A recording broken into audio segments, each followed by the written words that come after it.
Засісь ми бавили острів. На сей раз наше село стало многим майчитове. Як то тося стало, никайте далі. Драма, любов, смерть та й нова кушниця. А це що кладу? А, тачкарню, бо у мене було 5 тачок, а не 3.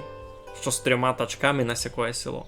Я не розумію, як вони тепер газдівством се займають. У них, кіко, у мене 12 хижів, а 3 тачки на все село.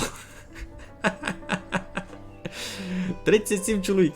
О, серу, здоров.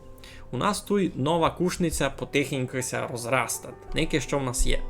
12 хижів, 3 на очереді. Уже у нас вже 37 чоловік, найся не приказує.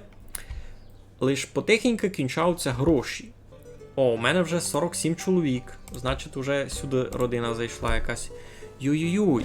Туй онь 5 зайшло, ще дітваки. 6.5 hours later. О, нова родина в селові. Ану, де тут? Єй, нова родина. Костянтин, Гаврисова, Любослава, маленька Маринка та й Божена. Всього одного разу. У родині Линників народилася дитина. У мене дітвача! У мене в селовися родило дітвача! Як це поникати? Юй! Олег та й Неля, у них се родила маленька Маргаритка. Може їм гроші дати? Айно, дам їм. Вони не бідні, бо мені просто капець, після так полюбило, у них се родила дитина. Буду сам.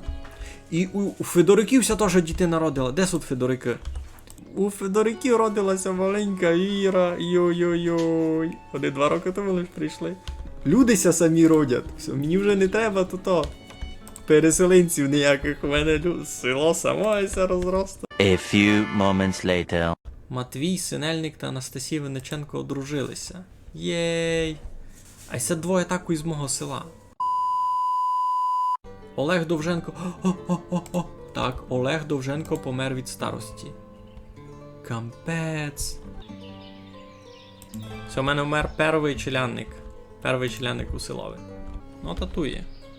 Олег Довженко, 1650, 75 років прожив. Чи то досить?